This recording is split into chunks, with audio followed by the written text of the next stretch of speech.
7. And Joe D'Italia showed up at my office at 6:25. Fortunately, I was already there. I'm off the page, sorry. You've got 2 of that one. And I owe you one of those. And let's see. There we go. Sorry. Let's see where we're at. Well, I want to make sure before we get too much farther into the year, you get all 3? Let me get off track. Great. All right, we'll get this sorted out. Which one are you missing? The one I just gave you back. See, I thought I'd clever put this all together in packets, which is great until you mess up the packets, right? Okay, you've got that one. Now it works. Okay. It's our half the, figure this out. Want to make sure to give an annual update, year-end review, before we get too much further into the new year, and provide some forecasts as far as what we're looking at. Just under semester. Jen's getting hers. She has one of hers. Great. Before we get too much further into the new year, to give an update on where we're at, looking back to 2012, as well as what our work plan looks like for this year, and then take any questions, comments, make sure we're rowing in the right direction. So the year in review, I have a handout. It's a talking points document. We produce this quarterly and hand it out through email as an email newsletter, as well as having a hard copy form available.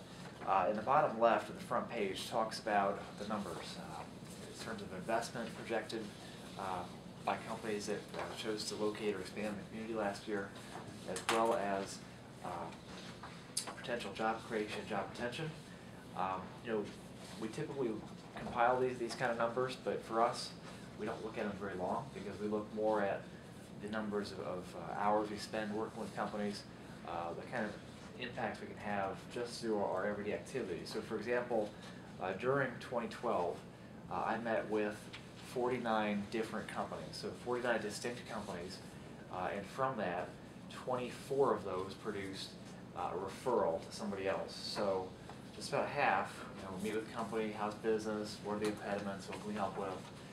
It's providing a referral to, if it's a utility, if it's a state agency, perhaps a university to work with Purdue or IPFW or Ivy Tech, some kind of opportunity that we can work together with some of our economic development partners. Now of those 24 referrals, those referrals led to 9 specific announcements. So we had some kind of announcement of a new project involving a company. So about 20% of the visits end up turning into some kind of project. Kind of the long and short of it. And that's been, something we focus on year to year, is that we're meeting at least with 40 to 50 companies. We typically in our universe have about 60 companies, maybe 75 at the most. So we try to get out to see at least 2/3 of all the companies in the county, at least once or twice a year. You've also got in the handouts a copy of a summary of our strategic plan. We included a planning process, which is the first, I think it was our first ever planning process in the 20-year history of EDC. We did that as part of our 20th anniversary last year. And here's a quick synopsis of how the process unfolded, how it came together.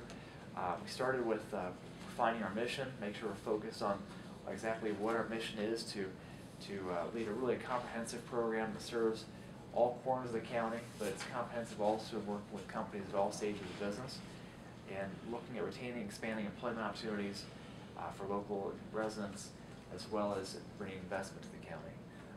We're even looking at what can we do to help if we have business owners or entrepreneurs who live in the county but might even work elsewhere or have a business that's a virtual business perhaps, where they can work as an internet or e-commerce business anywhere, but still live here in the county and certainly a part of the county.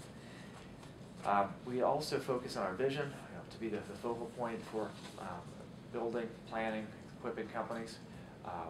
We want to make sure that it's not that you work with EDC for a specific program or a specific, buying a building, adding on a new building, but really anytime you're looking to start a company, expand a company, expand into a new market, new geographic market or new products, that EDC is the focal point for local, state, and federal resources that can help you be successful with that. And then we identified 4 goals. So the goals of sustainability, leadership, innovation, and connectedness. that, we've put together, again, a very comprehensive program. We have people with a lot of different capabilities and skills, and so that, but no matter what, if it's, the business retention work that I do, meeting with companies and working with companies that are already here, if it's community development work that Lori Shipman's doing, if it's a marketing work that Kelly Lefebvre's doing, anything else, we try to make sure it fits one of those 4 goals to make sure that we're all working toward the same end. And you can see we had a number of breakout sessions. I think everybody who participated in the breakout sessions that helped us gather information about what are we doing right, what should we change, what should we add. But really, more than anything, this process was an affirmation that we really had a lot of things right, and that we need to continue our work and make sure we have the right resources to do so. But that by all means, we have a good foundation to start from. 20 years foundation, investing in the EDC, and more than just in the EDC, in how we do economic development in Whitley County. So one part of the document that doesn't show up in the handout that I want to make sure to run through, and the strategic plan is about 35 pages. It's at our website. I'd be happy to print copies, but since it is 35 pages, I only print them on request. It does list, it includes with a section on opportunities and challenges ahead. You do want to make sure to run through very briefly what were those 6 items that were identified as challenges and opportunities. And so the first 2 really go together, and that's number 1, the ability to sustain a high quality of life, and number 2, the ability to sustain a highly educated and skilled workforce. And it's not a Whitley County issue, it's a Northeast Indiana issue.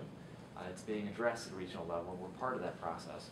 That as we've come to the bottom of the trough in terms of the decline in per capita wages and the decline in some of the manufacturing as companies have gotten more productive and focus on new opportunities, we've got to make sure we do have the resources and the commitment to developing a new talent pipeline to people that can take higher paying jobs and more skilled positions.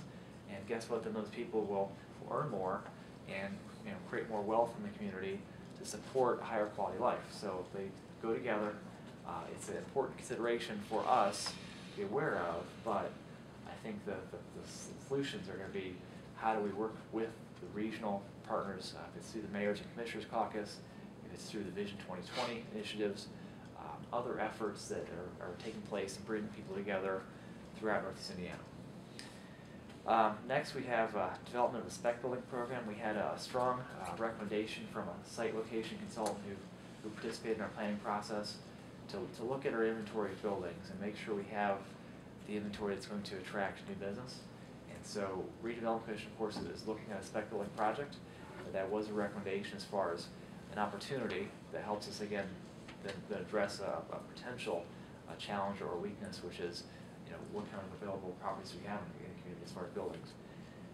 Number 4 would be looking at developing a community vision.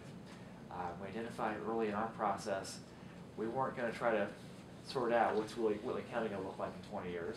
It was what's the EDC's role in the community. But I think it helped us to kind of point toward that there is an opportunity that somebody or some group or a group of stakeholders could, take on. I feel like I should reach for a glass of water. Could come up with a community visioning process of it's not just a one idea or one component as much as a broad-based process. Perhaps it takes in quality of life, workforce, amenities, other things that are important, again, that fit with the regional planning that's underway. I've seen this happen in Noble County. There's Noble County Thrive is a countywide process, bringing together a lot of stakeholders, and it's led by the DECO Foundation. So we have a similar opportunity here to work with the DECO Foundation. But just want to make sure to mention that was identified, was not in the scope of our project, but is something that could be of interest. And the numbers 5 and 6, retaining EDC staff. We have a very interesting and unique mix of full-time, part-time, and contract employees. Bring great capabilities to our team, but making sure we have the ability to keep and keep those people in place. Takes a lot of flexibility, especially with our part-time and contract employees, to be able to be work around their schedules. We need to make sure we keep those people in place and again, provide that comprehensive approach to our program. And then number 6, funding to sustain our activities. You know, we've last 3 or 4 or 5 years, we have launched a lot of new programming, but making sure we have the resource base to sustain that programming. And what John Stafford identified, and he was our facilitator for this project, is there may be about 7 or 10% more funding we would need to sustain some of the things. I'm thinking specifically of our small business initiatives, our community development initiatives, things that are still very early and new programs for us. If we want to sustain those, you know, we're stretching our resources pretty thin now. That it may take a little bit more fuel in the tank to be able to keep those in place. So, observations from the process, and again, a reflection of our work in 2012. So, before I proceed into the work plan going forward, any questions about looking in the rearview mirror? Okay, thank you. Brief overview of our 2013 work plan, and I've divided this out based on all of our different initiatives. You can see how kind of wide-ranging our plans are for the year. Business attraction, you know, we continue to work with the Indiana Economic Development Corporation and the Northeast Indiana Regional Partnership. We're seeing now that we get about the same number of leads coming in from each group, so they're both very effective in bringing opportunities to Whitley County. And ultimately, you know, we've got to have the sites and the buildings to send back in response to these opportunities. But we're seeing that we are getting a decent amount of inquiries through these groups, and even now, you know, there's a consistent flow of leads coming through the office. Business retention expansion. You know, we have an ongoing outreach and project management system, so that we try to meet with, like, say, 40 to 50 companies a year. We'd like to improve that slightly, and even get in front of people more than once a year. But you know, we're seeing that there is a lot of interest among existing companies in considering, you know, new opportunities. I don't know if it's a sign of confidence in the marketplace, or if it's just pent-up demand. But you know, number of companies calling, and if it's not building expansion, if it's not adding people, even just to, you know, how we work with Purdue on a project, or work with a new market identification opportunity, something like that. So a lot of good things happening out in the marketplace. Our community development initiatives, we are focusing on 2 in particular. Number 1 is we're still in the early stages of launching our agribusiness initiative, where we've identified 4 priority areas so far. But we'd like to really make that a focus area of our EDC, that we have resources available for agribusiness, and that it's a pretty broad, you know, cross-section. I'm thinking of, you know, producers, you know, processing, you know, which we could add to what we have as far as processing in the county, you know, folks that make machinery or equipment, or even doing any kind of equipment sales for agribusiness. So it's a pretty broad group, and we can build on. But we want to make sure we do have that as a focus, because of how important agriculture is to Whitley County, both as far as the past and perhaps as far as the future. And the other initiative focusing on this year in community development is our Main Street designation. That the EDC would hold an Indiana Main Street designation for the city of Columbus City, and that we would also work with Cherubusco and South Whitley, and perhaps with Barwell, as they look to pursue community development projects. So what we can do is provide a single point of contact with Lori on our team, who can provide staff resources for all these efforts. And if there's something we can borrow from Cherubusco to bring to South Whitley, or something South Whitley's interested in that we can take to Columbus City, you know, we have some kind of alignment, and so we're not kind of working in silos, but all working together. And so we're excited about that opportunity. On legislative advocacy, we're a member of the regional chamber. A number of the EDCs are members, but it's been a very effective vehicle to work with a number of proposals coming through the legislature this spring. Representative Hewer has been very active on economic development issues, and I've listed 4 that you might want to take a look at. 1170 is one of her bills. 1412, 1413, those are both Kathy Hewer's bills. 1462 would create economic entrepreneurial areas in rural communities, so that you could set up sort of like a TIF, a entrepreneurship zone, and develop a plan of how you'd support entrepreneurs in the county. And then the state would actually review and approve the plan and would allow the county to capture state income taxes to fund the plan. So it would be no effect to local income taxes, but it would be the state would allow the community to collect new income taxes above the current base coming through from companies locating in and creating jobs in the community. So again, another way we could look at sustaining our small business initiatives. And so watching that very closely. Marketing efforts, continuing our outreach. We have a series we call Executive Roundtable, where we, create an opportunity for executives, business owners, and managers in the county just to meet as a group and get to know each other, network a little bit on a quarterly basis. We also have a monthly group of human resources directors that we help to, that they are now meeting on a regular basis. We facilitate that outreach. We also are starting a chapter of the Northeast Indiana Sustainable Business Council. A number of companies with operations in the county are part of the Fort Wayne-based group, so we think it makes sense to establish a satellite. So Fort Wayne Metals, for example, is part of the group in Fort Wayne, that their operation here could work with other county-based entities on sustainable business practices, reducing use of anything in the office, recycling, other energy-saving opportunities. So that's it's got started. Working with the Whitley County Redevelopment Commission on the finalizing the Gateway Park improvements. I think the last piece is getting the sign of the north entrance located and evaluating whether to proceed with the spec building project, which looks positive so far, and hope to see that go forward. And also, of course, working with the Columbus City Redevelopment Commission, providing some support for their downtown improvement efforts, which are still somewhat in the early stages, but hope to see that go forward. And finally, our small business and entrepreneurship, a number of things underway. This program has evolved quite a bit over the last few years. We'd like to continue our Greenlight program, which is sort of the front door for anybody with existing company or startup or idea to get some coaching and mentoring on a short-term basis.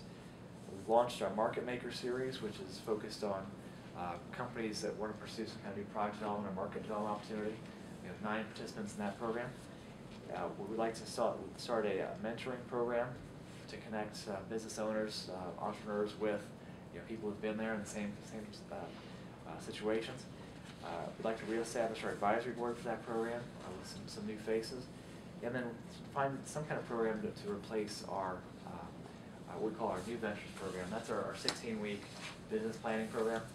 We think Ivy Tech is onto something that could replace that program with a more short-term effort. 16 weeks is a bit much. Maybe an 8-week program on Saturdays, or there's another model we're looking at, which would be a combination of kind of classroom instruction as well as online. So again, feel very positive about how that's coming together. So that's a very quick run through of our work plan for the year. Sure, if you come back in 6 months, we'll have added a few things and take a few others off, but want to make sure to share that and answer any questions or go into any more detail on any of these if you like. Thank you, Alan. Thank you. Alan, could you bring us up to speed on where we're at with our loan, our revolving loan? Right. The